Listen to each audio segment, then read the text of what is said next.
ಆಡಳಿತ ಪಕ್ಷದಲ್ಲಿ ಕಾಂಗ್ರೆಸ್ನಲ್ಲಿ ಬಹಳಷ್ಟು ಚಟುವಟಿಕೆ ನಡೀತಾ ಇದೆ.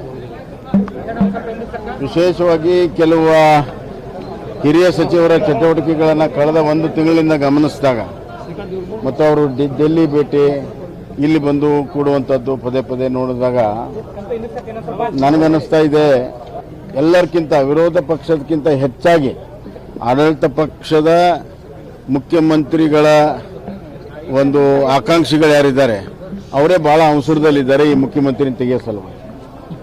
ಈ ಮುಖ್ಯಮಂತ್ರಿನ ತೆಗೆದ್ರೆ ತಮಗೆ ಅವಕಾಶಗಳಿದೆ, ಮುಂದಂತೂ ನಮ್ಮ ಸರ್ಕಾರ ಬರೋಲ್ಲ ಅಂತ ಗೊತ್ತಿದೆ. ಹೀಗಾಗಿ ಅವರು ಆ ನಿಟ್ಟಿನಲ್ಲಿ ಸತತವಾದ ನಿರಂತರವಾದ ಪ್ರಯತ್ನ ಮಾಡ್ತಾರೆ.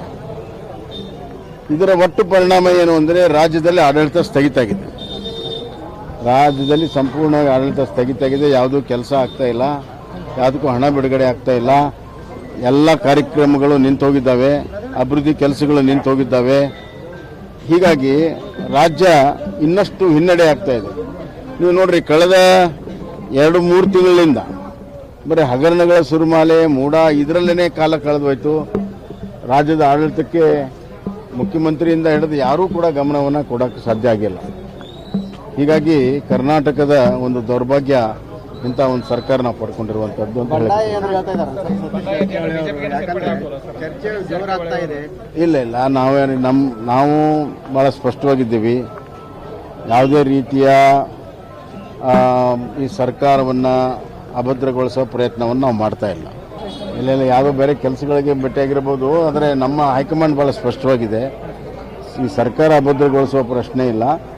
ತಾತ್ವಿಕವಾಗಿ ಮತ್ತು ಭ್ರಷ್ಟಾಚಾರದ ವಿರುದ್ಧವಾಗಿ ನಮ್ಮ ಹೋರಾಟ ಇದೆ ಹೊರತಾಗಿ ಈ ಸರ್ಕಾರ ಅಭದ್ರಗೊಳಿಸುವಂಥದ್ದು ಯಾವುದೇ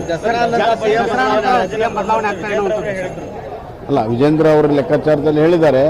ನನ್ನ ಪ್ರಕಾರ ಏನು CM ಅವರು ಆತ್ಮಸಾಕ್ಷಿ ಮಾತಾಡ್ತಾರೆ ಮತ್ತು ಕೆಲವು ಅವ್ರ ಮಾತುಗಳಿಂದ ನೋಡಿದಾಗ ಮಾನಸಿಕವಾಗಿ ಅವರು ತಯಾರಾಗ್ತಾ ಇದ್ದಾರೆ, ರಾಜೀನಾಮೆ ಕೊಡೋಕೆ ಅನಿಸ್ತಾ ಇದೆ.